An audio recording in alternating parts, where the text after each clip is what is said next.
This is Gonzalo Lira. He's actually in Ukraine right now. Do you have a camera? I can't turn it on. But yeah, I'm here in Kharkov. I'm in there's been like some shelling going on. I'm not quite clear what's going on. It's about 8:15 in the evening. Yep. And it's dark outside. And as of late, there's been like some very serious shelling. The Russians have been getting closer over the last week. You can tell because the sound of shelling is just getting closer every day. And but it's been very methodical, very slow. And insofar as like the basic services are concerned, everything works here. I don't know if you heard that. Hang on. Yeah. We heard it, Gonzalo. You did hear it. Yes, sir. Okay. So anyway, the services work. You know, you cut out for a second. Over here. There you go. Electricity, water, sewage. So the server and I'm here, and it are going to war next couple of weeks. I would say that by the end of April, it'll be over. Okay, so you're saying that by the end of April, the Russian army will have pretty much taken over the key areas that they needed to take over. Hello, do you hear me? Yes, Gonzalo. Can you hear me? Yeah, I can hear you now. Yeah. Okay. So anyway, great. like I was saying, that the services work generally, and yeah, the city is mostly abandoned. I would guess that roughly 3/4 of the population has left, and Kharkov is one of the major battles. I would say the third most important. The most important at this time is the battle taking place in eastern Ukraine, where the main Ukrainian army group has been surrounded by the Russians, and that's roughly 60,000 soldiers, although the exact number is not clear at this time. And they've been surrounded in various pockets, and the key issue is that the Ukrainian army does not have any gasoline, so they can't really maneuver out of the position that they're in. And they're running out of food and water, and there's no way to get them resupplied. So their fate is kind of like inevitable, that they will be captured and forced to surrender or annihilated, one or the other. I mean, it's very clear what's happening. And like I said, the Russians are winning this war decisively. And what's very bizarre is to hear all these accounts from the West of saying how the Ukrainians are winning, that they're beating back the Russians. It's kind of crazy. I don't quite understand. I mean, I understand what's going on. They're trying to keep morale up with lies and paint the Russians as if they're incompetent and that they're losing, but they're not losing at all. I mean, if this is losing, I want to lose all the time like this, because they're winning. It's as simple as that. Yeah, can you tell us, give us a little significance of where exactly Kharkov is and how far the Russians will, because people, you know, in the American media, like you just told us, you know, they gave this story of the great underdog, the Ukrainians are fighting back the big bear. And that gives the Congress more reasons to give more money and weapons to the Ukrainians, our U.S. tax dollars, while we don't even have nice things at home when we have some of these people on the streets, for crying out loud, and they've just kicked almost $1 billion now. Can you give us a little significance of exactly where Kharkov is and how much further the Russians will advance past Kharkov, if they will at all? Yeah, Kharkov is about 25, 30 miles from the border with Russia. And it's the second largest city of Ukraine. And it is to the east of Ukraine. It is largely ethnic Russians, and it speaks Russian exclusively. And that's one of the big problems of Ukraine, that you have two populations, one ethnically Russian and the other ethnically Ukrainian. And the Russians are kind of like indifferent to Ukrainians. I mean, you know, they don't care one way or the other, but the Ukrainians have a very big chip on their shoulder about Russians. And so the Ukrainians, when they are in power, in political power, they tend to abuse the Russian citizenry. which is basically what's been going on in the Donetsk region for the last 8 years, that they've been shelling them. And something like 16,000 people in Donetsk and Lugansk have been killed because of this shelling. So anyway, Kharkov, like I said, is the second largest city. But the Russians, what they have been doing is they've been pretty much ignoring the cities and surrounding them, but ignoring them and really focusing on breaking the Ukrainian armed forces. And the way that they've been doing that is a very typical Russian way, which is it's advance until they meet resistance. And then when they meet resistance, they push that resistance a little bit, then pull back and surround the resistance, right? Into what's called cauldrons. And people should understand that this is a typical Russian move. And by doing these cauldrons, what happens is that they surround the enemy, and then they slowly start squeezing them closed, okay? And this is a tactic that they've used since the beginning of the 19th century. And that's what they've basically been doing in all of Ukraine. They've advanced into the country, and whenever they meet any kind of resistance, they just go around it and surround it. Now, the important thing from the Russians' point of view is to, either get the surrender or destruction of the main Ukrainian army, which is, like I said, in eastern Ukraine. It's farther south from where I am. And that army, like I said, is about 60,000 strong. And that's their number one priority. Kiev and Kharkov, which are the largest city is Kiev and the second largest is Kharkov, they're surrounded or fairly surrounded pretty much. And the Russians don't have any interest in doing what Americans do. See, what Americans do, the American mode of war is to have the Air Force go in and destroy everything. Destroy the electrical grid, the telephone grid, destroy water supply, destroy hospitals, destroy everything. And then once the entire city is turned to rubble, then they roll in with their army. That's the American mode of war. And the Russians, they don't think that way at all. What they want to do is they want to capture Ukraine with as little damage as possible. And so what happens is that in Ukraine, you have some areas where you see like, oh, they blew up a building or something like that. But yeah, it's because there were enemy fighters who were hiding there. But in general, the cities are intact. I mean, I'm here in Kharkov, in the center of the city.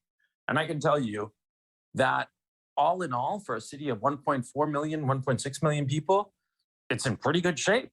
I mean, like I said, services work, electricity, even cable providers work, okay? It's not the way Americans go to war. Americans, like I said, they destroy cities.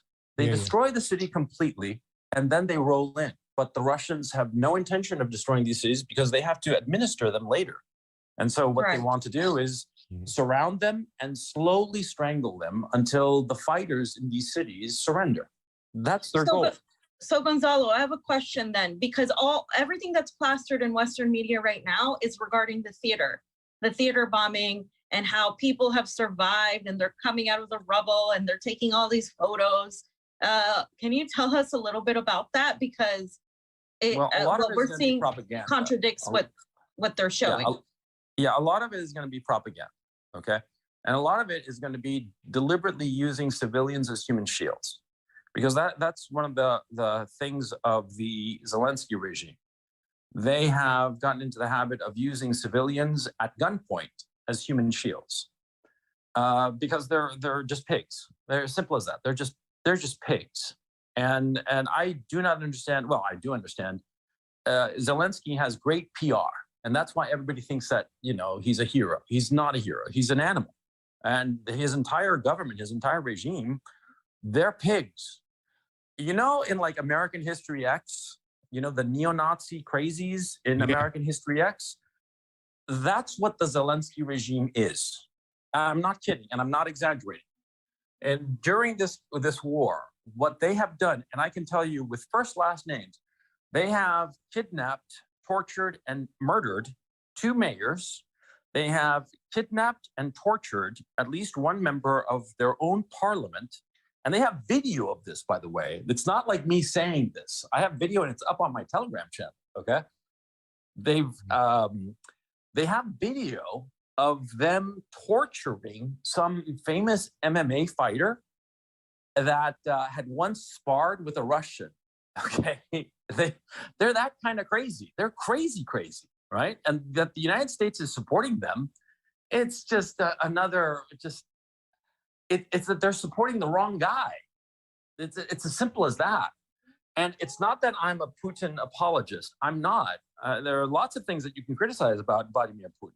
But sometimes you have to pick between evil and lesser evil, okay? There are no good guys and bad guys. No, sometimes you have to pick between a guy who's horrible and a guy who's really, really horrible. And the Zelensky regime, they're animals, as far as I'm concerned. There are a lot of journalists who have disappeared, and it's not clear if they're dead or if they've gotten like lost in the shuffle, because there are a lot of people moving around. I mean, you all know that there are over 3 million people who have left Ukraine and are now in Western Europe. Now, because of that shuffle, it's unclear if a lot of these journalists have been killed or they've been kidnapped and are being held, or if they are flowing out into Western Europe, because there's a lot of flux going on. We won't know for a good long while. Oh man, there was some explosion over there, but I can't see it from where I am. Anyway. That's crazy. You're like doing you're online. You're here now, ladies and gentlemen. Look at us. And we hear explosions around Kharkov. Please continue, Gonzalo. I think that's crazy. Sure.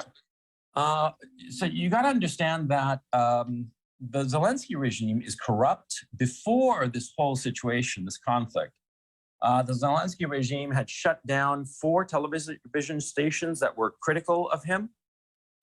He has had journalists, beaten up, or his regime has had journalists beaten up. And you also have to understand that Zelensky is an actor, okay?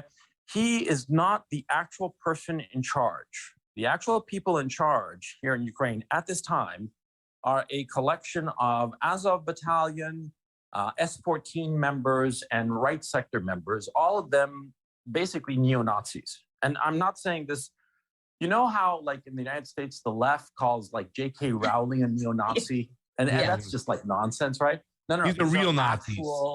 Actual tattooed neo-Nazis like in American History X. I mean, like the real deal, okay? They're proud of it, okay? They're not like, saying, oh, no, don't call me that. I'm not that. No. They're like, yeah, I'm a National Socialist, and I want to kill you or anybody else that I don't like, right? They are that. And that is the people that is being supported by the Biden administration. And by the way, they said they're going to send like $1 billion worth of equipment or whatever the hell. The Russians are going to blow it up before any Ukrainian gets their hands on it, okay? No, that weaponry, that material will never be used by the Ukrainian armed forces because the Russians have the ability to blow it up. Last Sunday, they sent, 30 cruise missiles to a training facility. What was the name of this place? I have it here in my notes. Hang on. It was called Yavoriv, just outside of Lviv. This was about 12 miles from the border with Poland, right? Now, do keep in mind, Ukraine is huge. It's about the size of Texas, okay? So they hit this town called Yavoriv, which is the place where the International Peacekeeping and Security Center is located. Now, it sounds very innocuous. International Peacekeeping and Security Center. But it's basically a NATO training ground, okay? And it's something that the Russians have been pissed off about for years. And well, all of these at this International Peacekeeping Center, right? That's where they had the barracks for all these foreign fighters. There are a lot of Brits, a lot of Americans, a lot of people from other NATO countries, and also from South America, Brazilian and Chilean fighters. And they sent the Russians out of the blue. Well, actually, not quite out of the blue. On Friday, the Russian Foreign Ministry said that any foreign fighter was fair game, and they would be treated not as fighters subject to the Geneva Convention, but as common criminals, and they would be shot, summarily executed, just as if they were common looters or criminals, okay? And they said that, and people kind of like didn't believe them. But Sunday morning, they sent these missiles, 30 of them, and leveled the barracks where these people were located. And the final body count at this time is over 200 foreign fighters. And the ones who survived, they got the hell out of there. They're gone. They left Ukraine, okay? Because the Russians are not screwing around. The Russians are very, very serious. They're not going to tolerate any outside interference, not even from mercenaries or volunteers or whatever you want to call them. Yeah. And they blew them to Mars and sent all the rest running. And insofar as any foreign equipment, foreign missiles or weaponry, it's never going to get into the hands of any Ukrainian armed force because the Russians will interdict it. The Russians have better intelligence because it's their front yard. Yeah. It's like, imagine, like the United States decides to invade Canada and the Chinese try to help the Canadians.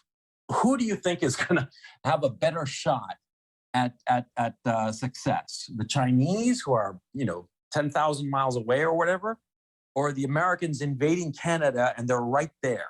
I mean, come on, you got to realize the reality of the situation. And so the Americans, they're setting themselves up for failure.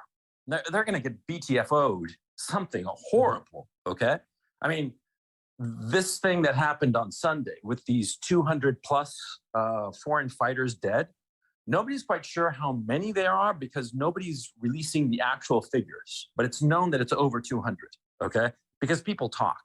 And a lot of the guys who were there, who ran off back to Europe, they've been posting on social media. They're being called the Reddit warriors because a lot of them like congregated on different Reddit boards. And they're all talking about the people that they knew, that they had met there, that they were starting to train with and all that, who got killed, okay? Because they got hit like in the early morning hours. And so most of them were in their bunks sleeping. And you say, well, that's a low blow. Dude, it's war. I mean, what the hell you think? Yeah. All's fair in love and war. That's the old saying, right? Well, And I think that also what happened was that a lot of these fighters were very used to the American mode of war, where one side has complete air superiority and just levels the other side. And so then it's like easy pickings, right? But in this case, the Russians are the ones who have air superiority. And they do have air superiority. And again, I don't quite understand this notion that, the Russians don't have complete air superiority. Yes, they do. They have complete air superiority. They can do whatever they want. And they do it with impunity. Yeah. And so the strategy of the Russians is real simple. Capture this big army of 60,000 men, which, remember, it's not that it's 60,000. The Ukrainian armed forces is a total of 250,000 soldiers, right? But the 60,000, these are frontline fighters, okay? It's not just regular army people. Now, the Russians want to capture them. Ideally, they want to capture them. But if they can't get them to surrender or desert, they're going to annihilate them. And right now, they're in the process of that, okay? Of either getting them to surrender or annihilating them. And nobody really knows because there are no press. Because the press is staying all in Kiev. A lot of them are in Lviv, which is way to the west, okay? And that's an area where the Russians haven't turned their attention. Well, this morning they did. This morning, they sent like a half dozen cruise missiles that were fired from the Black Sea, and they leveled some supply depots in at the airport. And some people are saying that those supply depots were where some Western weapons had arrived. And well, that didn't last long. I mean, if that's accurate, that weaponry is gone, okay? And it seems to be true because they didn't want to hit the actual tarmac. They hit these buildings next to the tarmac that were like storage, okay? So it's probably likely that story is true, that they hit weaponry that had arrived in Lviv. So anyway, the Russians control this. The Russians are winning. Bottom line, that's all you need to know. Yeah. And they're sewing up the country very slowly and methodically. Their primary focus is this army. Then their secondary focus is Kiev, which they've pretty much surrounded. Ultimately, they control access to it, which is the same thing, or the important part. And insofar as Kharkov is concerned, where I'm located, yeah, they pretty much surrounded it, and they're getting closer every day. And that's the state of the situation. Yeah. Anything else you want to know? B, did you want to say something? Yeah, I just wanted to ask about the biolabs, because Vladimir Putin has given a retort saying, you know, this is what we found. We found coronaviruses, we found anthrax, we found this XYZ experiments on bats, on animals.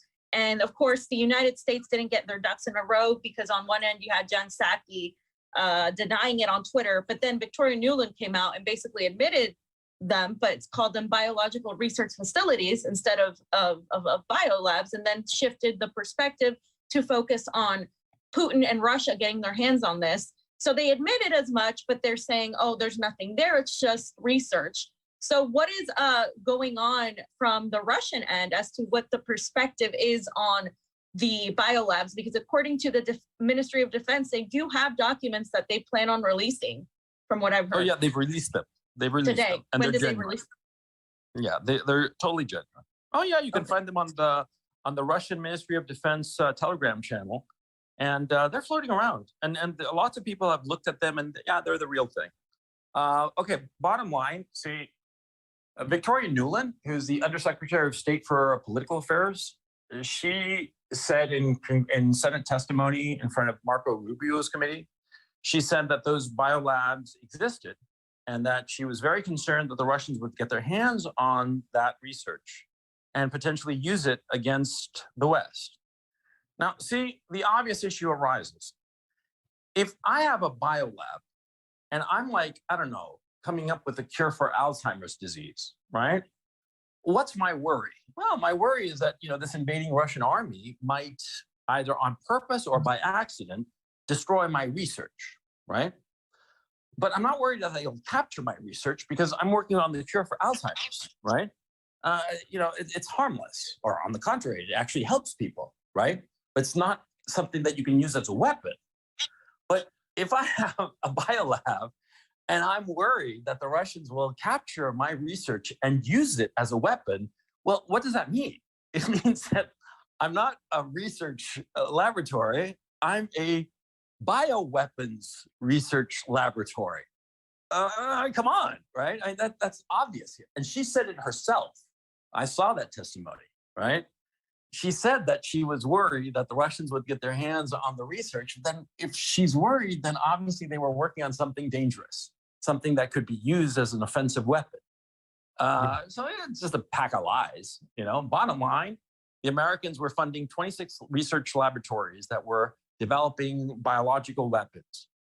And from the material that's been released, they were trying to gather DNA from Slavic people of Russian origin, to tailor the biological weapon to affect them more than other people with different genes.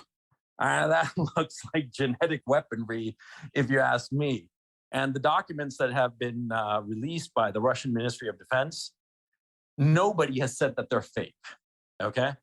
And if they were fake, I mean, people would have spotted it. You know, the typical autists on 4chan and the various, you know, dark web sites would have poked holes on it the second those documents came out. Nobody has. They're genuine. They're the real thing. And yeah, the United States was funding this stuff. Mm-hmm. And now they're freaking out and trying to cover it up, you know, like the cowardly bastards that they are. Sorry for my language, but it's they could use it as an excuse for the next pandemic, right? Like they can say, look what the Russians did. They can blame it on the Russians, whatnot. And I'd like to also point out, Gonzalo, and you can either confirm or deny that when they do these experiments, from what we've seen, it's really kind of crazy because they use the excuse that they're trying to come up with a cure or an antidote of sort, just in case a disease like this gets out. But the problem is they got to create the virus first before they create the cure. So they were really screwing with science over here and doing some dangerous testings and studies. This is why we were supposed to ban gain of function, because to come up with the cure, you have to come up with the virus first. And that is very dangerous, no? Yeah, that seems to be the situation. I'm not that familiar with all of that kind of research, but look, it's nasty stuff. Now, the thing that's interesting about Ukraine, and the reason that it's got all of Washington freaking out, is there is a lot of secrets here.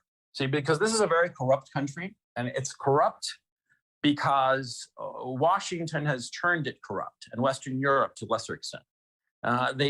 They've funneled the money that was sent to Ukraine, you know, foreign aid and that kind of stuff. It got funneled back and recycled by the politicians who were sending this money, and they created this cycle of corruption.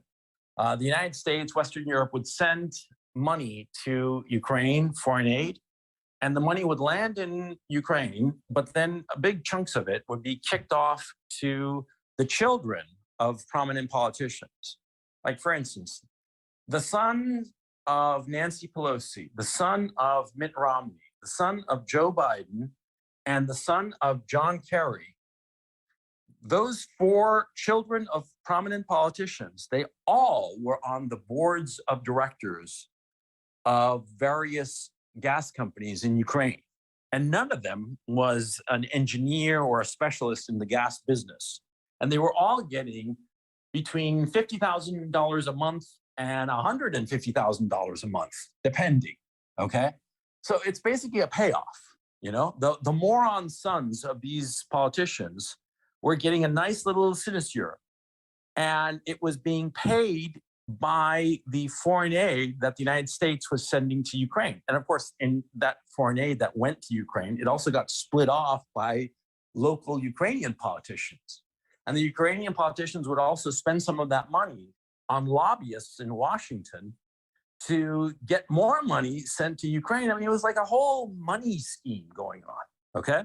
And so what's really clear is that a lot of people in Washington are terrified that the Russians are going to get all this dirt and just spread it out there for the whole world to see, which I, for one, I would welcome. And I'm sure that you would too, because we would get to see what American politicians are really up to in Ukraine.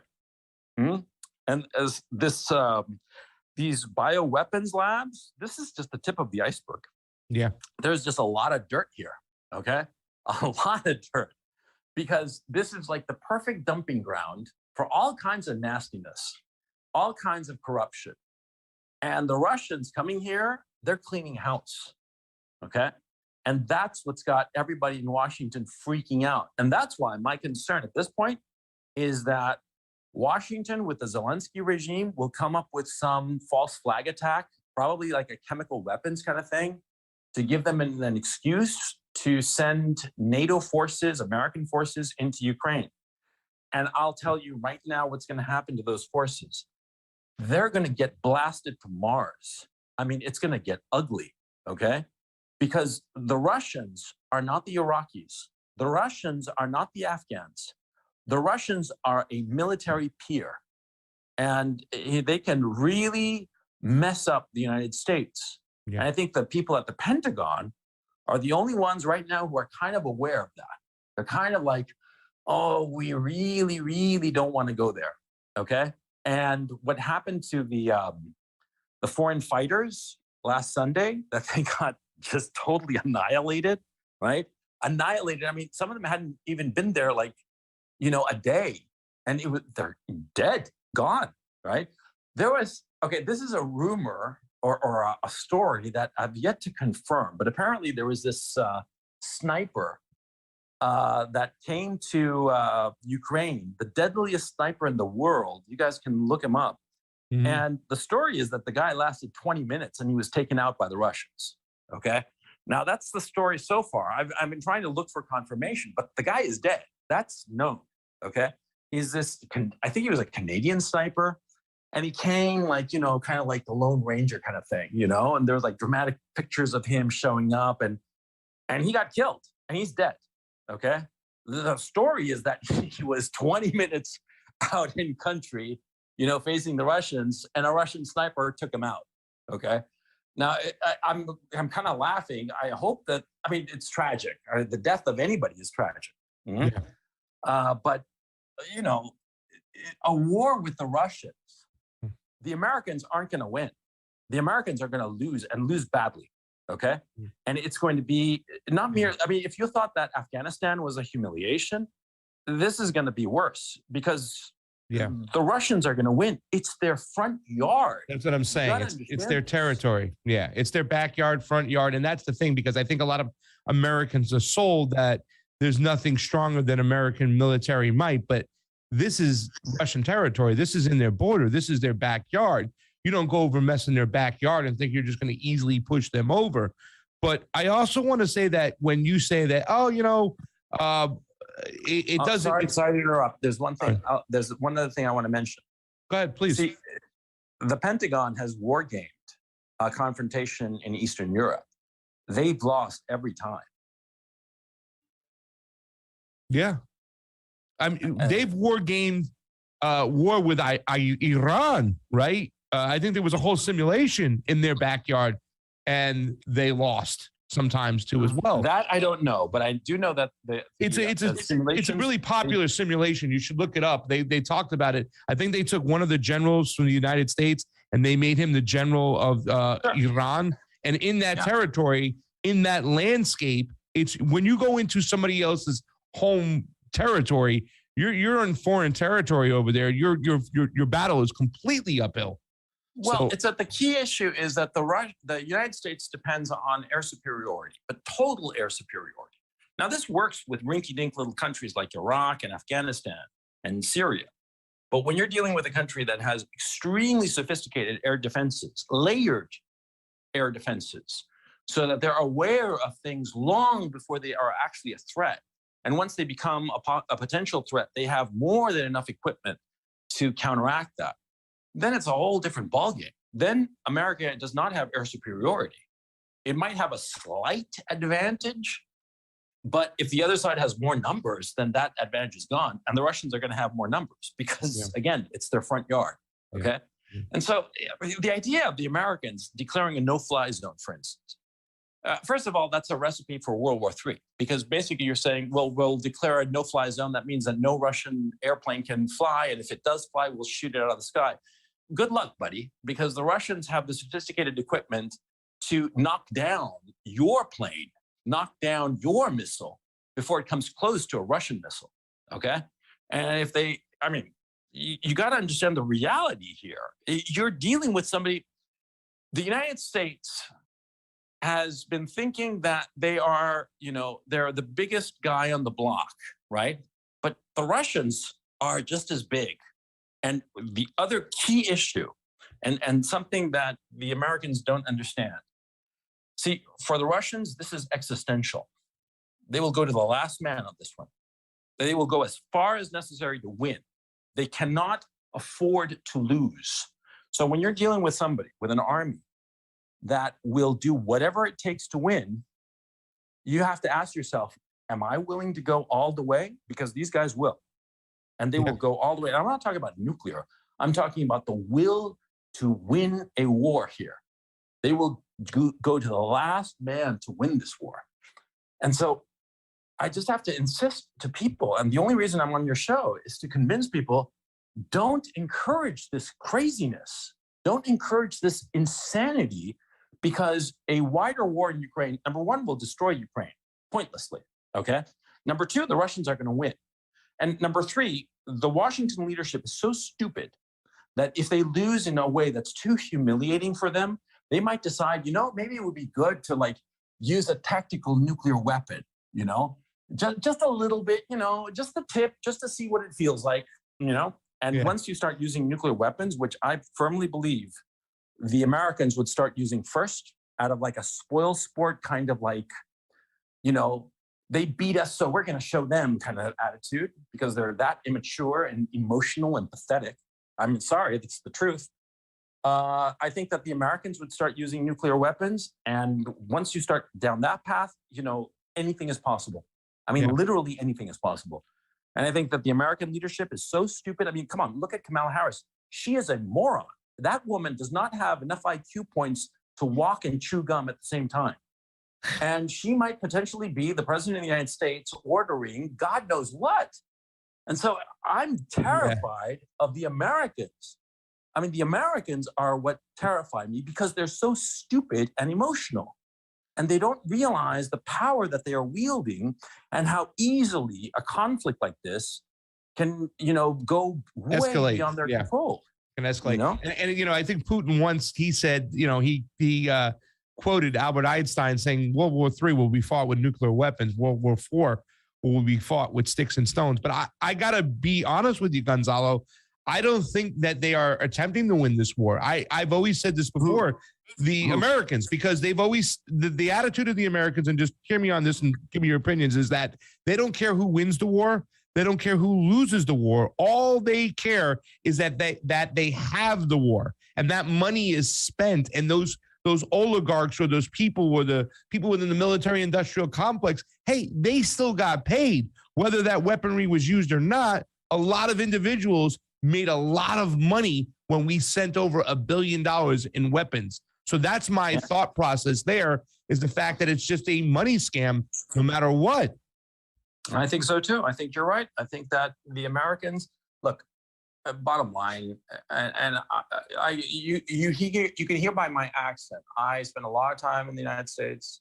I went to an Ivy League university. I got all the trimmings, and I understand the American elites very well. The United States is corrupt and pathetic. They are a dying nation. And I'm sorry, and I don't mean this in a nasty personal way. I'm not trying to belittle you personally or anybody of your audience, but it's the truth. The United States is a decadent, degenerate, dying nation, and it is lashing out. It is about to see the economic collapse that is, it's already there. It's already happening. But, the United States is in denial. Yeah. The United States is falling apart. I grew up in California in the 70s when it was truly the Golden State. And it really was a magical time. And it was beautiful. And everything worked. And there was a sense of self-confidence and a sense that, the future was going to be better and brighter. There's no such sense today in the United States. Everybody feels it. In the United States right now, there's a sense of collapse. And because the United States is collapsing, the economy is collapsing. If you add on federal government debt, state debt, municipal debt, and agency debt, the United States has over 200% indebtedness versus GDP. Any other country in the world, you'd say that country is bankrupt. The United States is bankrupt. And the only thing holding it up right now is the petrodollar, the fact that the world trades oil in the dollar. And that's why the dollar has not hyperinflated to the moon. But that's about to end now because of these stupid sanctions that were pushed by this incompetent administration. And by the way, the Federal Reserve, and I know this for a fact because I know a couple of people at the Federal Reserve, they begged the administration not to mess with these economic sanctions that would be so incredibly destructive, not to the Russians, but to the American economy, okay? But the Biden administration, they wanted to show that they were tough, and so they implemented these sanctions, and they caused a little short-term pain to the Russians. But even after barely a week of these sanctions, the ruble is bouncing back. But the United States, well, it lost all credibility with the rest of the world. And Saudi Arabia right now is exploring how to start selling its oil in the Chinese currency. Yeah. The other countries of the world, they want to get out of dollar assets because the Americans, they confiscated the sovereign wealth fund of the Russians to the tune of about 300 billion. Basically stole their money. And so other countries are saying, shit, man, these crazy Americans might do this to us. And so they're like pulling their money, they're dumping treasury bonds, they're doing it quietly and discreetly, but they're very serious about it. And what does that do to the American dollar? Well, the American dollar is going to go down the tubes. You are probably going to have hyperinflation by the end of 2023, okay? Because if you think that the inflation right now is bad, and it's officially at 7.5%, right? And John Williams over at Shadow Stats, he pegs it at double that amount. Shadow Stats is a really great website. I don't have any kind of financial relationship with them. I follow them, but I'm not paid. I'm not, it's just a recommendation. Shadow Stats uses the old methodology of calculating inflation, and they peg it at about 15%, okay? Yeah. And rising, okay? And we all know that the inflation is really getting out of control because of not just gasoline prices, but food prices. Okay. And so the United States is collapsing. And when you have a collapsing empire, a lot of times it lashes out.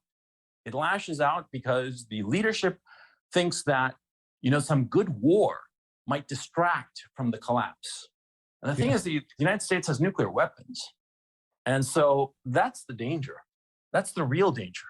And I hate to say it to your audience because I understand that your audience is mostly American, but somebody has to tell you, you are a danger to the rest of the world.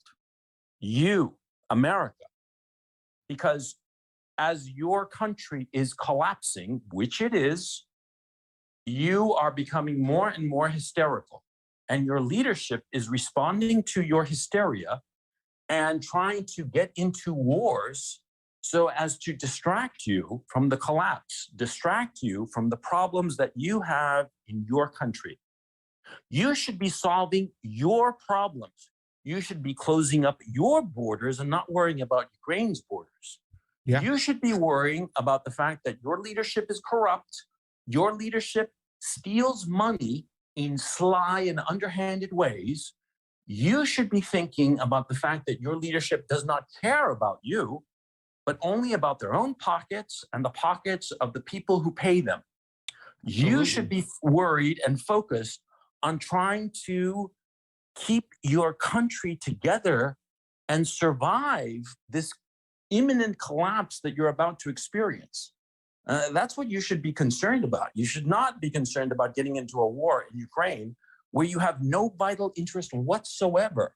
The only interest that is being served is to prevent some politicians, some corrupt American politicians, from being discovered.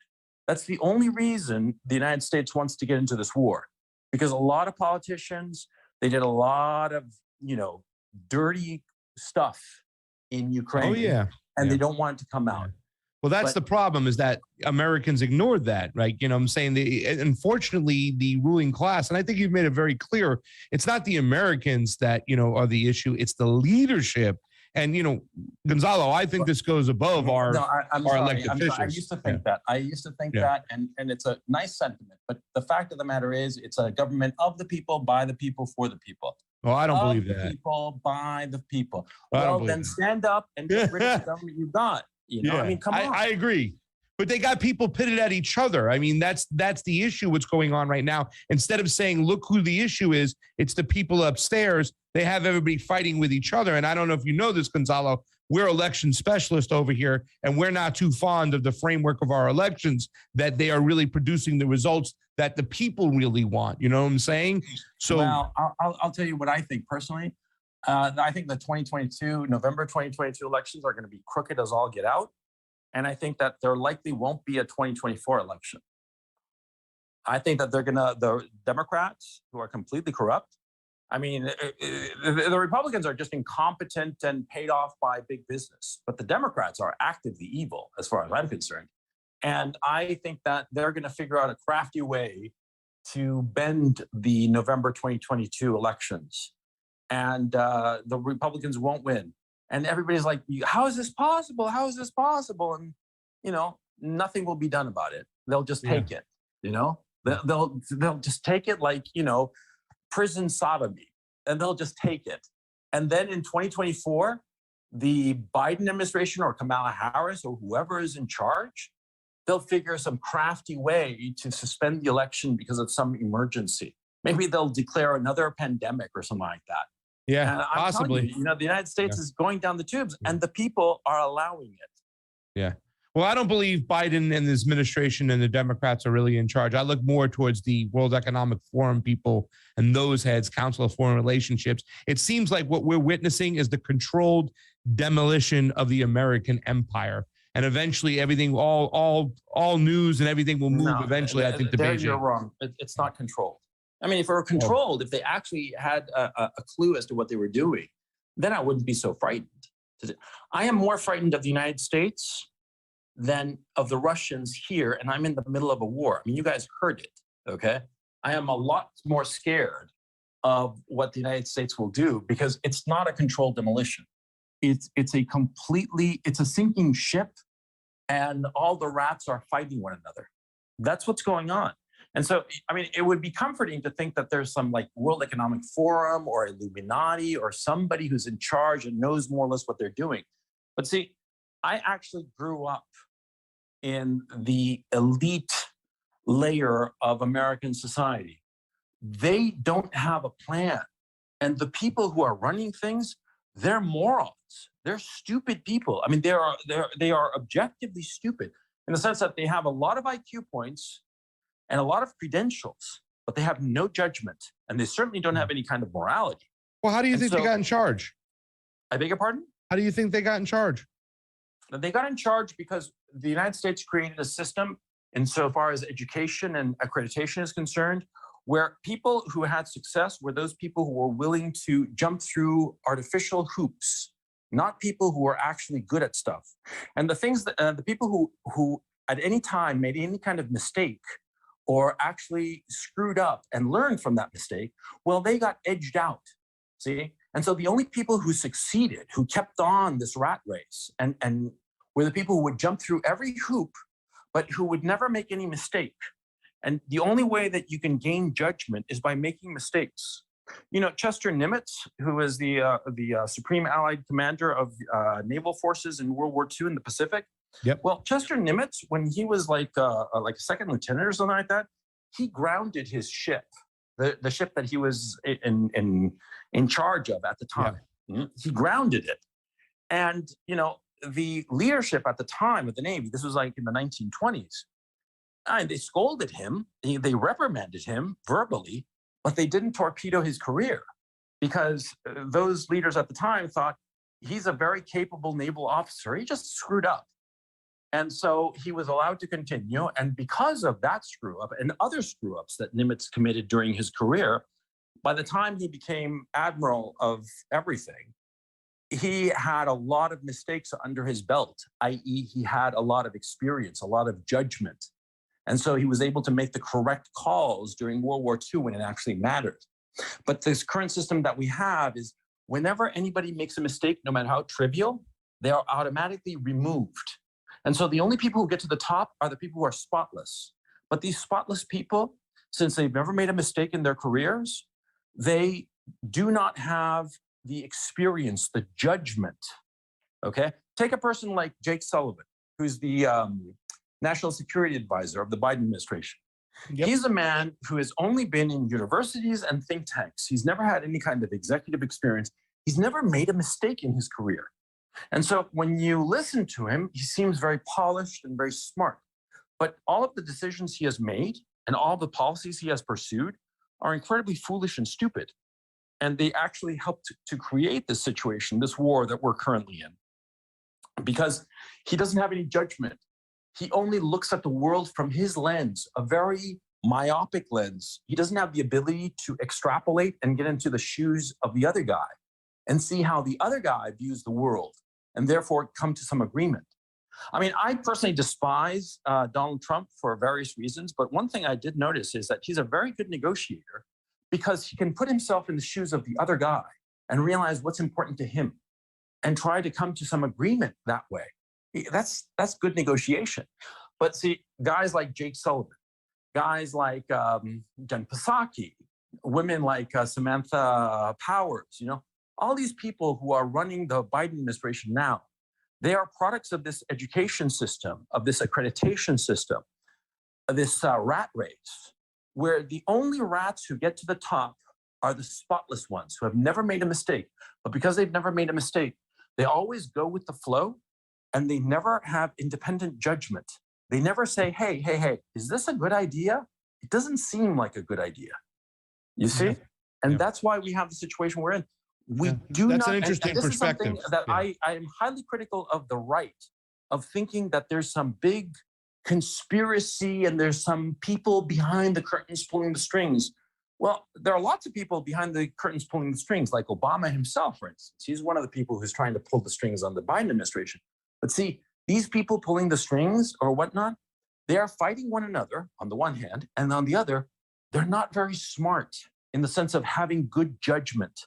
I would trust the judgment of a welder in Oklahoma over one of these Ivy League educated people in the Biden administration.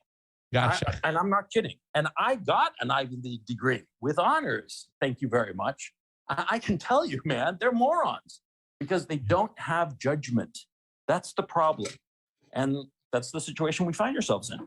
It's a very interesting perspective, Gonzalo. It's kind of crazy because every time I look at these people, I'm like, all these people making the decisions, they haven't made one right decision. But yeah, the way you kind of laid that out, and obviously, I think I do believe there is a above a World Economic Forum and other entities pulling the strings. But can we digress really quick? I have one question, and I'll get you out of here because I think we have to speak a lot about the kind of nature of what's going on. We see some stuff on Twitter or social media. Oh, you hear this? What's that? No. Oh, wow. I really wish your camera was working. No, you don't see anything. No, I know. I wish. Flash. It's far away. It's far away, but you can hear it. And that doesn't sound like thunder. No. It sounds like something else. There's been some footage on social media of claims of Ukrainian personnel. They've been threatening the lives of Ukrainian soldiers, and should they defect, their families going, "Hey, listen, you defect, and we're going to go kill your whole family." Have you witnessed any of this? And also, you had spoke, I believe, on the Duran show about the way Russians were very open to allowing Ukrainian soldiers to change their uniform and escape with their families. Can you give us a little insight to that? Because I think that the American people need to hear this. Now, I myself have not seen that because I have not been in the war zone per se, in the actual combat areas. So I have not seen that personally, but I have heard enough accounts to know that it's true. It's the real deal. And video accounts of people saying it specifically, and refugees and people filmed in such places that you know that they're not lying and that they're not crisis actors. It's the real thing. Yes, I mean it's common knowledge. It's not propaganda. It's the real deal. Yeah. And yeah, they threaten their families. Whether these threats are viable or not, who knows? Okay. Yeah. But what's important is that the soldiers believe it. Okay. The Azov battalion, the S-14, the right sector people, all those crazy fascists, right? Yeah. They have used civilians as human shields. That's indisputable. Okay. And they have deliberately put weapons. This I know for a fact that they have put weaponry near civilian locations so as to draw Russian fire and potentially destroy civilian buildings, so as to show have a PR win. Okay. And a lot of the buildings that are being shown, they show like apartment buildings blown up and stuff. And they say the Russians did it. Yeah, the Russians did it, but they did it because, there was some, armored personnel carrier or some tank or whatever that was parked right there deliberately so as to draw Russian fire so that they'd have a PR win. You have to understand that the Zelensky regime seems to think that if they win the PR war, they win the actual war. But see, that's not how it works. And so, yeah, the Russians are getting a lot of a very bad reputation, but they're not doing this. And what's more important is that the Russians are getting a bad reputation in the West among people who don't know any better. But the people who are actually here, they know exactly what the hell's going on.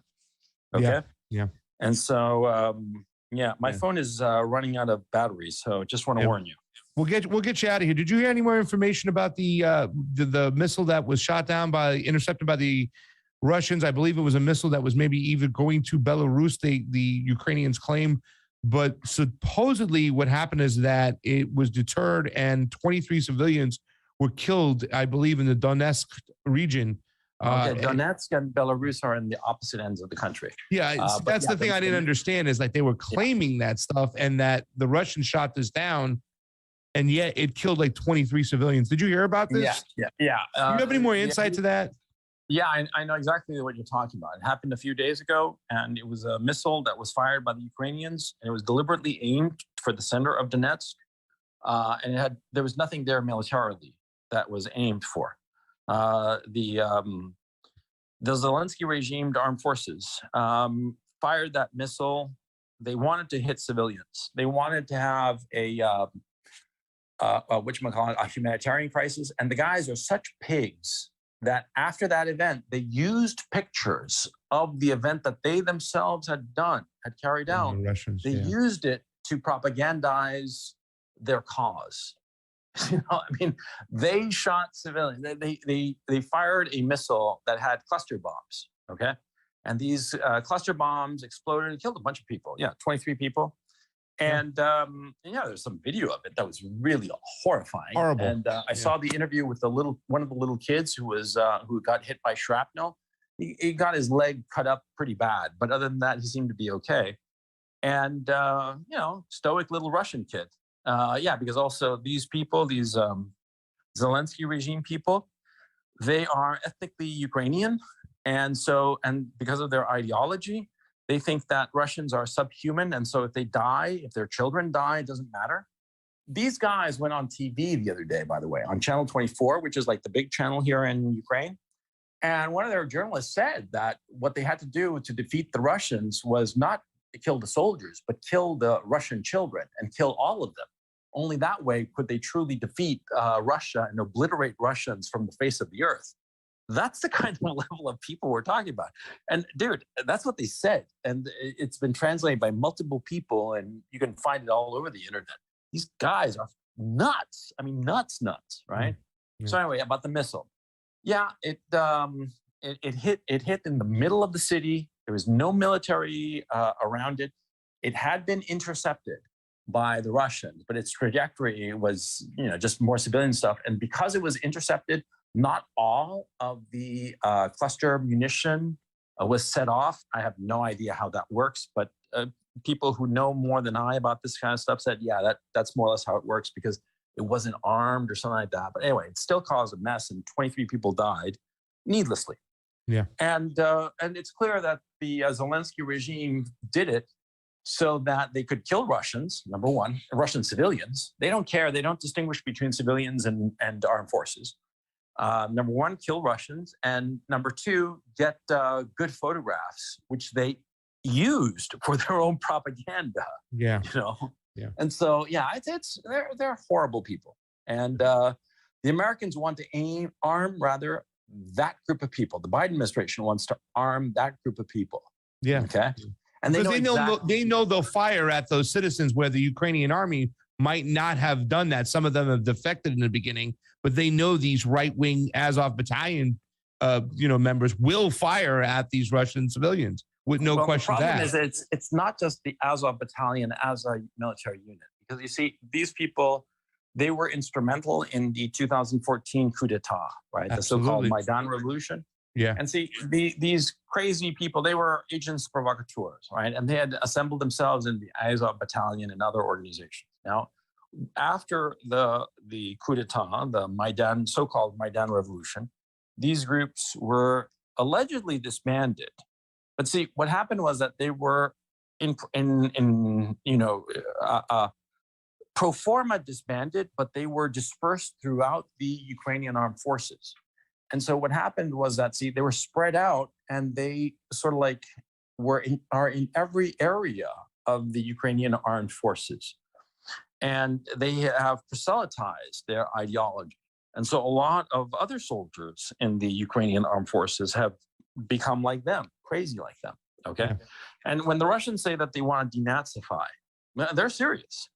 Like, for instance, there's a video I saw this morning where what they did was the Russians, they had this control area of people leaving Mariupol, and they had all the men raise their shirts, take off their shirts, so that they could see if they had any tattoos, any Nazi tattoos. Okay, and they found quite a number of them that had Nazi tattoos, and there's videotape of them doing it to random civilians, anybody of military age, and they interviewed some people and who didn't have any tattoos.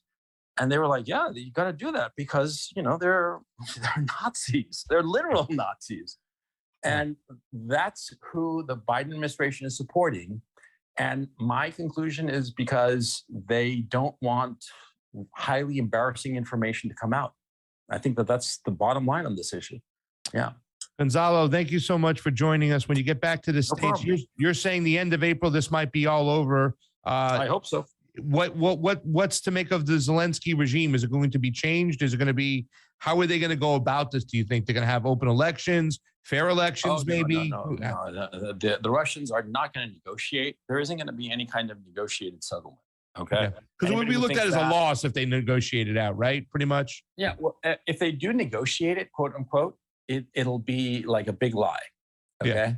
Yeah. It's like a pretend, because the Russians have expended too much men and too much material, and they've suffered too big of an economic hit for them to just say, oh, okay, we'll do a ceasefire and sign a piece of paper. No. The Russians are going to install their own puppet regime here, but they'll install it in some clever way. I mean, the Russians are clever, okay? Yeah. And so they'll figure out a way to make it look like it's legitimate, but anybody with a little bit of common sense will realize that it's just a puppet regime the Russians are controlling. Yeah. And the Russian military is going to stay here for, I would guess, after the end of the hostilities, when they have everything really in hand, I would figure for at least a couple of years.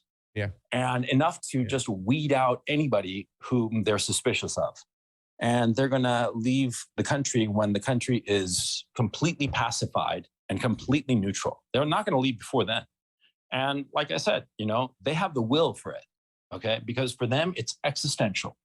And so the Americans, if any American is listening to me, I'll tell you right now, tell your congressman or senator or whomever, don't get involved in this shit, because it's going to bring nothing but a heartache to the Americans. And the fear, and this is the fear that I have to emphasize. The people in leadership in the United States are so stupid that out of some weird arrogance and hurt pride, if the Russians hit them hard enough, hit the Americans hard enough, embarrass them badly enough, the pathetic Biden administration might do something irrevocably stupid, like send a nuclear weapon, like drop a tactical nuke, just to, well, we don't have to take this, we're tough, Yeah. And from there, it could spiral out of control.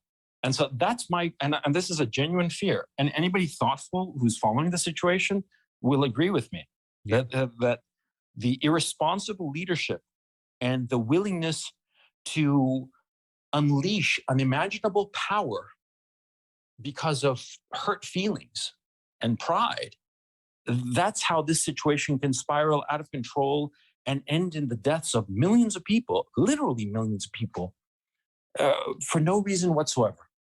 So that's my fear.